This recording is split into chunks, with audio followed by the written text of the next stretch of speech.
as far as I can tell, the story of wandering in the desert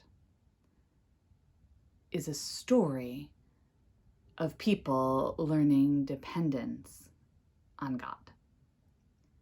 Many of the stories of Exodus repeat the same narrative. Something was wrong and the people were super worried. The people complained, God provided. Since deserts are not super hospitable to life, they make sense as places that people can learn about dependence. The writer of Deuteronomy ends up worrying that once the people enter the land of milk and honey, they'll forget that they are dependent on God. In the early centuries of Christianity, the desert fathers and mothers returned to the desert to seek connection with the divine and learn again the lessons of dependence. Historically, there are some reasons to question the overarching narrative of the 40 years spent wandering in the desert. It may be more true that some of the proto-Israelites were desert nomads for a prolonged time in their history, and some of the proto-Israelites were slaves who had escaped from Egypt, and some of the proto-Israelites were Canaanites who decided to follow Yahweh because when the nomads and former slaves told their stories, they were convinced by them. I rather like this idea because it is pretty easy to see how nomadic hunter-gatherers in a harsh desert climate would definitely experience the gift of life as a gift from God, and that their descendants who lived a more settled and fertile existence could relatively quickly change their minds about how lucky they are just to be alive. I rather like how these stories begin. The people are frightened for their lives because there's a lack of either food or water, and those are seriously dangerous lacks. The stories present frightened people as appropriately and realistically negative. They grumble, they mumble, they complain. They romanticize their former lives. In this case, they say, if only we had died by the hand of the Lord in the land of Egypt, when we sat by the flesh pots and ate our fill of bread, for you have brought us into this wilderness to kill this whole assembly with hunger.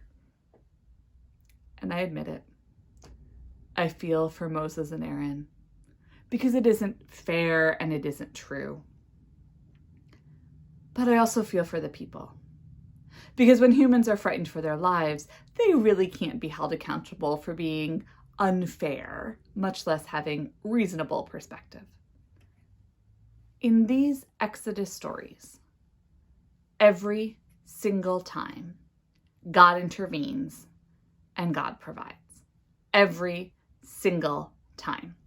Sometimes Moses and Aaron get annoyed. Sometimes God gets annoyed. Sometimes the reader can get annoyed that they don't learn how to trust faster. But God provides every single time. And I have some feelings about that. Because in our world today, there is both an abundance of food and an abundance of hunger. Based on both the stories of our faith and the miraculous food providing capacity of earth, I'm pretty sure that the story is still that God provides. But humans get in the way. We also hoard. And the US government is one of the worst offenders. We promote competition for who gets to eat. We blame the hungry for being hungry, and we permit wealth to rise to the top, no matter the cost to the bottom. God provides, and humans intercept. The challenge is not actually scarcity. There is enough. There's more than enough. The problem is distribution. That is, the problem is acting out the belief that all people are worthy of surviving and thriving. And we would say, as beloveds of God. Around here in this church, we do our part to try to change the world's story. We promote the humanity and belovedness of all people. We have a free breakfast, and we give people extra food to help them make it through the week. We advocate for policies to alleviate hunger everywhere in the world. We donate to SICM, and we help with summer lunches. We educate ourselves about food distribution, and we work with Bread for the World. Our tithes and offerings promote justice and compassion programs around the world, and our extra gifts to UMCOR just add on. But it's a big problem. And there's a lot to be done, both to feed all of God's people and to change policies so that we stop allowing anyone to be hungry. And some of the reason I have said all of that about hunger is simply because it's true. But another reason is that I'm about to take this story metaphorically, and I could not do so in good faith until I also took the literal meaning of hungry people seriously as well. Especially right now, when a lot more people in the world are hungry than were before the pandemic. So, when I first considered this passage, my attention was drawn to that complaining and yearning for Egypt. And it seemed worth talking about our yearnings for what used to be, and about how the yearning can erase the realities of the past. Things like slavery, for example, in the biblical story. Much of what I hear, and a good portion of what I experience these days, is a yearning for pre-pandemic life. Recently, after I had shared a bit about how odd it was to give birth during a pandemic and how unexpected parenting a baby during a pandemic has been, a perceptive person said, "Well, you got pregnant before the pandemic. You didn't sign up for any of this." And I sighed with relief, like you do when someone understands. Also, I think it applies to all of us a little bit. The things we were thinking about, planning, and even worrying about 2 years ago all changed for us early in 2020. And we didn't sign up for this. The stressors and conflicts we live now, we wouldn't have been able to dream 2 years ago. And we didn't sign up for this. 2 years ago wasn't great. It really wasn't. There were serious injustices happening, and the things we were worried about were real. Comparatively, I can see why we would want to go back. I can even see why the people grumbling in the desert would have wanted to go back. With death looming, anything else looks better. But Egypt wasn't their future. It was their past. And we aren't going back to pre-pandemic times either. The wandering in the desert, the story says, was important for forming the people, forming their faith and teaching them their dependence on God. It got them ready for the promised land, but it was so hard and so terrifying that there were a lot of times that they thought going back was worth it. Without knowing what the promised land would be like, or if they would even get there, the only things they knew were the terrifying lack of resources in the desert and the utter oppression of slavery.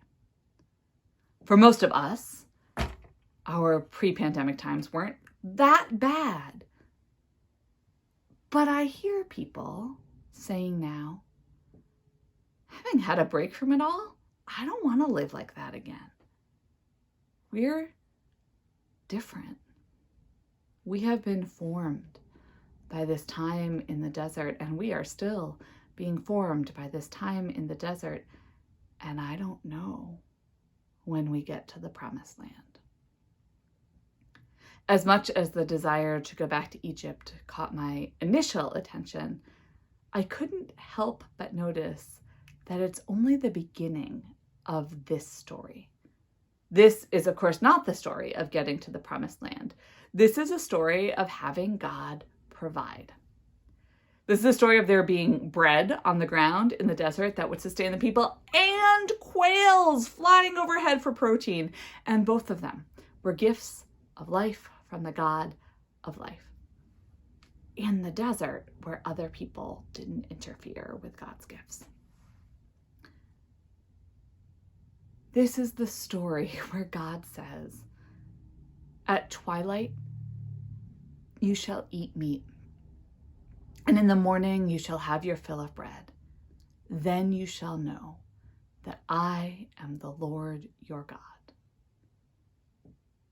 And when it happened, when the bread showed up, the people said, "What is it?"